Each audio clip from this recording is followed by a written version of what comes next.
Sahabat hebat semua, baik pada kesempatan ini saya akan menjelaskan bagaimana cara menggunakan fitur kontak baru. Kemudian nanti akan terisi sini kontaknya berapa dan kita akan menggunakan broadcast. Oke, baik. Yang pertama kita tekan kontak baru. Nah, dalam untuk mengisi kontak baru kita cuma memerlukan sebenarnya dua buah yang harus kita ketahui. Pertama nomor WhatsApp orang tersebut, nama panggilan dia, kemudian dia terkategorikan tipe apa, kemudian sapaannya apa. Baik, saya akan langsung contohkan di sini.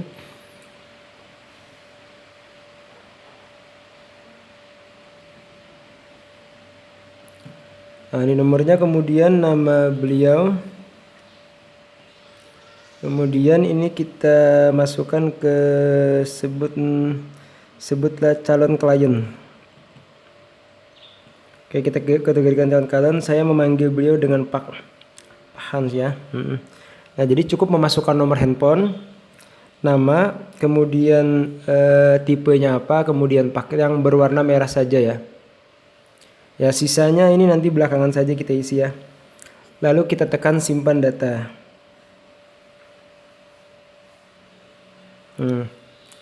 Satu sudah kita simpan ya. Nah, nanti kita bisa tekan di home. Kita bisa tekan home. Nah, maka di sini terlihat satu kontak sudah disimpan. Nah, ini ada Hans, kemudian nomor WhatsApp-nya, tipenya adalah calon klien. Oh ya, perlu diperhatikan di sini kita juga perlu menyetel auto pesan dulu ya. Di menu 3 di bawah daripada kelola data pesan ada auto pesan. Kita tekan di kontak baru ya, di kontak baru. Nah, di sini kita posisinya kan masih tidak, ini kita posisikan aktif ya. Ketika kita posisikan aktif, maka ketika kita selesai menyimpan nomor kontak orang tersebut, sistem akan langsung mengucapkan salam perkenalan. Oke, kita simpan dulu ya. Ini nanti kata-katanya bisa Anda edit jika mau diubah. Oke, tekan simpan. Nah, saya akan menyimpan kontak orang yang kedua. Saya tekan home dulu. Saya tekan lagi di kontak baru. Kemudian saya masukkan nomor handphone orang kedua.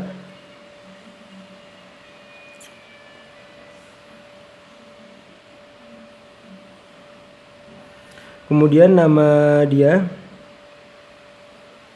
Misalkan nama itu huruf depannya huruf besar. Saya juga kategorikan calon klien. Kemudian ini saya panggil cuma Mas. Oke, kemudian saya tekan simpan. Nah, saya tekan simpan berarti saya sudah memiliki dua kontak di dalam database data hebat saya. Nah, jika nanti kita tekan home, kita akan mengetahui selain kita memiliki dua kontak, kita juga memiliki satu antrian.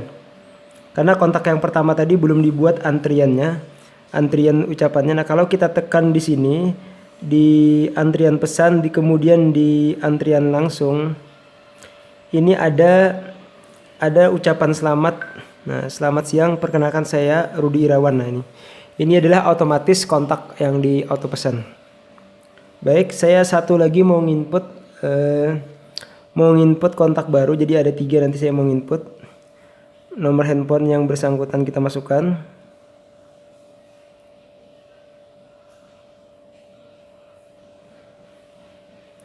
Kemudian nama dia. Kemudian tipenya saya masukkan juga ke tipe klien. Boleh juga nanti kita misalnya beliau adalah nih customer yang sudah pernah beli. Jadi dia bukan tipe sudah beli ya. Kemudian ini saya bedakan ya, tipenya tadi ada tipe calon klien, ini sudah beli.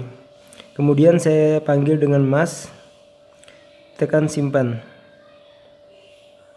Oke, berarti di akun saya, data hebat saya, sudah ada 3 kontak yang tersimpan ke sistem. Nah, ketika orang ini sudah kita masukkan ke sistem, ini boleh dulu kita jalankan antrian, karena di sini nanti akan ada ucapan selamat ya. Nah, ini bisa dilihat. Selamat siang, perkenalkan saya Rudi Irawan. Terima kasih Mas Akbar sudah. Nah, ini langsung diarahkan ke WhatsApp. Nah, kita tinggal tekan kirim. Selamat siang, perkenalkan saya Rudi Irawan. Terima kasih Mas Akbar sudah mau berteman dengan saya. Mohon disimpan nomor Rudi Irawan. Terima kasih. Nah, jadi kita cukup nge-save langsung ada balasan. Nah, orang yang kedua juga akan diberikan ucapan, "Selamat siang, perkenalkan saya Rudi Irawan. Terima kasih Mas Indra sudah berteman dengan saya. Mohon disimpan nomor Rudi Irawan. Terima kasih." Nah, ini ada yang balas. Nah, ya pagi. Maka kita langsung akan mempromosikan lagi bahwa kita adalah properti hebat dari Banjarmasin. Oke, nah ini adalah ucapan otomatis ketika kita menambah kontak baru. Saya tekan tengah dulu dan kemudian saya tekan home. Saya mau menguji coba agar mereka membroadcast orang tersebut misalnya kan. Nah, maka kita tekan broadcast. Nah, jadi kita cukup memasukkan kata-kata di sini. Selamat waktu misalnya kan. Selamat waktu, apa kabarnya hari ini? Apa kabarnya hari ini? Nah, broadcast kita bisa masukkan sapaan, dikasih spasi, masukkan nama. Jadi selamat pagi, apa kabarnya Mas Indra? Selamat pagi, apa kabarnya Mas Akbar? Ini akan berbeda-beda. Tinggal kita pilih. Kita mau ngirimnya ke calon klien atau yang sudah beli. Nah, misalnya saya mau mengirimnya ke calon klien. Nah, di database saya calon klien itu ada 2 nomor ya. Pak Hans dan juga Mas Indra. Oke, jadi setelah ini diisi kemudian sebagainya ini dilewatkan saja. Jadi cukup isi teks pesan apa, kemudian kategori yang mau kita broadcast berapa. Misalnya di calon klien ini ada 100, maka akan 100 nomor dikirim. Walaupun orang tersebut tidak menyimpan nomor kita, maka karena data hebat ini menggunakan sistem auto japri, maka pesan tersebut tetap akan masuk. Nah, selanjutnya saya tekan sini, saya jalankan antrian. Kita lihat apakah nanti pesan yang akan dikirim itu berbeda-beda teksnya. Selamat siang, apa kabarnya hari ini Pak Hans? Nah, masuk, saya tinggal kirim. Nah, kemudian setelah 10 detik lagi dia akan mengirim ke Mas Indra kalau tidak salah. Karena Mas Indra juga termasuk tipe calon klien. Nah, perhatikan. Selamat siang, apa kabarnya hari ini Mas Indra? Jadi kita bisa melakukan broadcast dengan menyebut nama orang berbeda-beda. Ini bisa ditambahkan lagi teksnya. Sehingga nanti kita bisa memberikan kabar, memberikan follow up yang lebih kontinu kepada calon customer kita atau customer yang sudah ada. Nah, demikian dulu penggunaan daripada simpan kontak baru dan kita melakukan broadcast kepada mereka karena mereka sudah disimpan ke dalam database kita. Oke, terima kasih.